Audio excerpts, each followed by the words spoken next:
مسلمانوں کا مطالبہ تھا، ہزاروں لاکھوں انسانوں نے اپنے جان کے نذرانے پیش کیے اور قربانیاں دی. کسی نے عیاشی کے لیے تو نہیں دی کہ یہ ملک عیاشی کی جگہ بن جائے. یہی تھا، ہمارے بڑوں کی زبانوں پر تھا. ہمارے فوجی ہوں، آزاد ہوں، جو بھی ہوں، ہر بندہ عام سب کی زبانوں پر تھا کہ پاکستان کا مطلب کیا؟ لا الہ الا اللہ. پاکستان کا مطلب کیا؟ لا الہ الا اللہ. اور پچھلے جمعے میں آپ نے دیکھا اسلام آباد میں، اللہ آپ کا بھلا کرے، عورتوں نے جلوس نکالا اور ادھر ادھر لکھا اور انہوں نے کہا ہماری جسم ہماری مرضی، ہمارا جسم ہماری مرضی. اس کو جس میں بھی استعمال کرے، ہمارا جسم ہماری مرضی، ہمارا جسم ہماری مرضی. اللہ اس ماں کو ہدایت دے، اللہ اس ماں کو تباہ کرے کہ اس نے اس قسم کی بے غیرت بیٹی پیدا کی. اور وہ بے غیرت باپ بھی، وہ کس قسم کا باپ ہے جس کی یہ بیٹی جو ہے نا اپنے جسم پر لکھ کر کے اسلام آباد کے روڈوں پر نکل رہی ہے، ہمارا جسم ہماری مرضی، ہمارا جسم ہماری مرضی، ہم جو بھی چاہے کریں، ہمارا جسم ہماری مرضی. حضرت فاطمہ کسی ضروری کام سے گئی تھی، میرے نبی نے دیکھا، کہا کہ بیٹی میں نے سمجھا کہ آپ کہیں یہ ہے کہ معمولی بات پہ ہمسائے کے گھر پہ گئی. آپ نے بتایا کہ نہیں، اس قسم کا مسئلہ تھا ضروری کا. فرمایا کہ اس کی اجازت قطعاً نہیں ہے، اس کی اجازت قطعاً نہیں ہے. اور اماں فاطمہ بتاتی یہ بھی ہے کہ جس وقت میں مروں میرا جنازہ رات کو نکالنا ہے. کوئی نہ کہے، میری میت پر بھی کسی کی نگاہ نہ پڑے کہ محمد کی بیٹی کا جنازہ جا رہا، رات ہی رات مجھے دفن کیا جائے، رات ہی رات مجھے دفن کیا جائے. حضرت عمر نے فرمایا کہ پردہ پردہ پردہ. اب تک پردے کا حکم نازل نہیں ہوا تھا. ہماری والدہ حضرت سودا قد کی لمبی تھی، کچھ قد آور تھی. جب وہ نکل گئی حضرت عمر نے فرمایا قد عرفناک یا سودا، اے اماں جی پہچان لیا آپ کو، تو کیوں نکل رہی ہے؟ خدا کا حکم نہیں آیا، خدا کا حکم اب تک نہیں آیا، لیکن میرے عمر کی تمنا ہے، میں تڑپ رہا ہوں، عورتوں کو باہر نہ چھوڑو. واہ عمر واہ، واہ عمر واہ. یا ایھا النبی قل لازواجک وبناتک ونساء المؤمنین یدنین علیہن من جلابیبہن.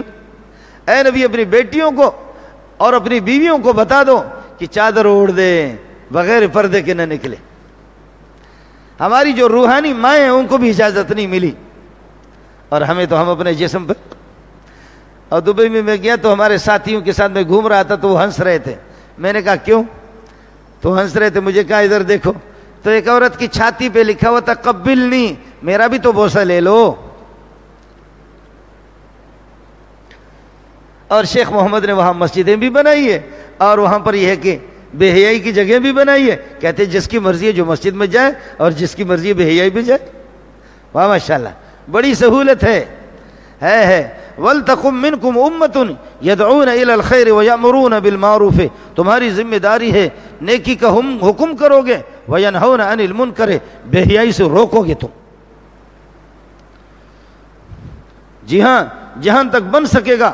اور فرمایا کہ اللہ کی قسم میرے نبی نے فرمایا لَتَأْمُرُنَّ بِالْمَعْرُوفِ وَلَتَنْهَوُنَّ عَنِ الْمُنْكَرِ. امر بالمعروف اور نہی عن المنکر کرو گے، اور اگر نہیں کرو گے تو اللہ کا عذاب تم پر مسلط ہوگا. واہ محمد واہ صلی اللہ علیہ وسلم. لقد انزلنا الیکم کتابا. میں عرض کر رہا تھا کہ پاکستان کا مطلب کیا؟ لا الہ الا اللہ. تو یہ کیسا لا الہ الا اللہ؟ جہاں پر چور آزاد، ڈاکو آزاد، جہاں پر بے حیائی پر مکمل آزاد، اور اللہ آپ کو بھلا کریے کہ قتل و غارت گیری بالکل آزاد. پاکستان مانا ہم ایک پاک خطہ اپنے لیے بنائیں گے جو بے حیائی سے پاک ہوگا، بے شرمی سے پاک ہوگا، زنا سے پاک ہوگا، چوری سے پاک ہوگا، ڈاکہ سے پاک ہوگا، غریبوں کے اور معصوم عورتوں کے عصمت دری سے اس سے یہ پاک ہوگا. یہ پاکستان تو یہی تھا، لیکن آپ نے الٹ کر دیا سارا کا سارا. پاکستان کا معنی تھا بے حیائی سے پاک، قتل سے پاک، بے شرمی سے پاک، اور بے دینی سے پاک. آپ سمجھ رہے؟ قتل و غارت سے پاک. اب یہ تھا، لیکن اب ہم نے کیا کر دیا؟ ہم نے اس کا نام الٹا سمجھا. یہ اصل معنی یہ تھا نجاستوں سے اور ان چیزوں سے، منکرات سے پاک، اللہ کی نامرضی باتوں سے، ان سے یہ کہ پاک. اور اب ہم نے کر دیا نہیں، اسلام سے پاک، حیا سے پاک، شرم سے پاک، اسلام سے پاک، حیا سے پاک، شرم سے پاک، اور اللہ آپ کا بھلا کرے، لیکن بے حیائی سے پاک نہیں، ناپاک. خیر یہ ہوگا، لیکن میں آپ کو تھوڑا سا 2 منٹ رہ گیا ہے داستان سناتا ہوں. جو قوم اپنے اس دستور سے، یہ دستور آپ نے بعد میں اعلان کر دیا لا الہ الا اللہ کا، لیکن آدم علیہ السلام سے دستور ہمارے لیے آ چکا ہے بستیوں کو، ملک کو چلانے کے لیے. لقد انزلنا الیکم کتابا فیہ ذکرکم، لقد انزلنا الیکم کتابا فیہ ذکرکم افلا تعقلون. ہم نے دستور تمہارے لیے اتاری ہے، افلا تعقلون، کب تک بے عقل بنو گے، عقل سے کام نہیں لوگے. وَكَمْ قَسَمْنَا مِنْ قَرْيَةٍ كَانَتْ ظَالِمَةً وَكَمْ قَسَمْنَا مِنْ قَرْيَةٍ كَانَتْ ظَالِمَةً وَأَنشَأْنَا مِنْ بَعْدِهَا قَوْمًا آخَرِينَ. کتنی بستیاں، کتنے ظالم بدماش جنہوں نے اس دستور سے انحراف کیا. ہر نبی نے اپنے قوم کے سامنے ایک دستور پیش کر دیا. اس سے بڑا دستور نہیں ہے میرے دوستوں. یہ ملا نالائق آپ کو سمجھا نہیں سکتا، یا ہم لوگ مولوی لوگ کمزور ہو گئے، ہم اپنی بات لوگوں کو سمجھا نہیں سکے، یا لوگ مست ہو گئے کہ ہماری بات سمجھنے کی طرف توجہ بھی نہیں دی. کوئی چکر تو ہو گیا. یہ دستور ہے اللہ کی قسم، یہ دستور ہے.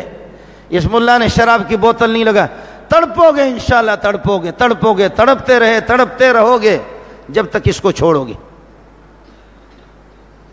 تم سے بھلائی آئے گی، چین اور سکون آئے گا.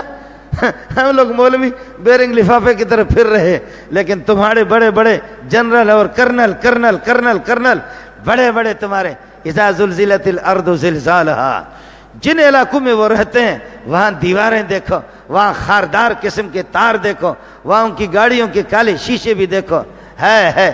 اور یہاں پر تھوڑا سا ایک پٹاخہ بھی اس علاقے کے قریب مضبوط قسم کے پٹاخے چھوڑ دو، نیچے ان کو دیکھو کہ تپائیوں کے نیچے، دیواروں کے نیچے ایسے چھپتے. تو کیا مجھے امن فراہم کرے گا؟ تو خود یہ ہے کہ ڈرا ہوا ہے. تو جب میرے رب سے نہیں ڈرتا تو انشاءاللہ پٹاخے سے ڈرے گا. جب تو میرے رب سے نہیں ڈرتا، جب میرے بڑے، ان سے ہمارے یاد رکھ لینا. وَإِذَا أَرَدْنَا أَن نُهْلِكَ قَرْيَةً، جب کسی بستی کو ذلیل کرنا چاہتے ہیں تو امرنا مترفیہا، وہاں کے بڑے بڑے عیاش لوگوں کو، باقی غریب طبقہ تو ان کا چمچہ ہوتا ہے، امرنا مترفیہا، جو بڑے بڑے سرمایہ دار، بڑے بڑے ٹھوکر اور بڑے بڑے وہاں کے چودھری اور خان اور وہاں کے نواب، ان کو ہم حکم دیتے ہیں کہ ذمہ داری تمہاری ہے، لوگ تمہارے جوتے سیدھے کرنے والے، تم ٹھیک ہو جاؤ. لیکن جب ففسقوا فیہا، وہ ٹھیک نہیں ہوتے، فحق علیہ القول، اس بستی پر میرے عذاب کا فیصلہ ہو چکا ہے، پھر لازم ہو جاتا میرا. فدمرناها تدمیرا، میں ملیا میٹ کر لیتا ہوں ان کو. یہ ہوگا اور ہو چکا ہے، ہو بھی رہا ہے اور ہوگا. اس لیے ملک کا نظام اور ملک کا دستور یہ ہے. لقد انزلنا الیکم کتابا فیہ ذکرکم، جس میں تمہاری نصیحت. افلا تعقلون، اتغفلون، غافل بنو گے. فلا تعقلون، بے عقل نہ بنو. وکم قسمنا قریۃ کانت ظالمۃ، تم سے پہلے کتنی بستیاں ظالم قسم کی ہم نے ان کو ہلاک کر دیا. وانشانا بعدها قوما آخرین، ان کی جگہ پر دوسرے قوموں کو لایا، وہ ایسے بدماش تھے. فلما احسوا باسنا، جب ان کو ادراک ہو گیا کہ ہمارا عذاب آ رہا ہے، اذا هم منها يركضون، وہاں سے بھاگنے لگے. بستیوں سے لا ترکضوا، ایڑی لگا کر کے نہ بھاگو. ورجعوا الی ما اترفتم فیہ، اپنے ان عیاشی کی جگہوں کی طرف واپس جاؤ. ومساکنکم، اپنے ٹھکانوں کی طرف جاؤ. لعلکم تصلون، غریب آ کر کے تم سے کہے 5 روپے دے دو، لوگ تم سے سوال کرے 5، اوے کدھر بھاگتے ہو؟ یہ فرشتے مذاق کر رہے، کدھر بھاگتے ہو؟ فلما حسوا بأسنا اذا منا لا تركضوا وارجعوا الى ما اترفتم فيه مساكن قالوا یا ویلنا، اب بڑوں کو پتہ چلتا ہے، یا ویلنا انا كنا ظالمین، ہم نے بہت ظلم کیا، ہے ہماری تباہی. یا ویلنا انا كنا فما زالت تلك دعواهم، یہ فریاد ان کا اس طرح قبر رہتا ہے. حتى جعلناهم حصيدا خامدين، کٹی ہوئی اس کے فصل کی طرح ان کو کر دیتے، بجھی ہوئی فصل کی طرح ان کو ایسے ان کو ملیاں میٹ کر کے مسجد کے مینارے کی طرح اس الو کے پٹوں کو اٹھا کر کے یہاں سے ادھر مارا، دے مارا ان کو، جیسے مسجد کا مینارہ گر جاتا ہے۔ کھجور کے تنے کی طرف ایسے 70 گز کا ایک آدمی کہاں ہے؟ جاؤ ان بستیوں سے پتہ کرو، جاؤ ان بستیوں سے پتہ کرو، ان بستیوں سے گزرو۔ کچھ میرا نبی جب وہاں سے گزرتا تھا روتا تھا، فرماتے تھے کہ یہاں کے پانی کو استعمال نہ کرو، چلو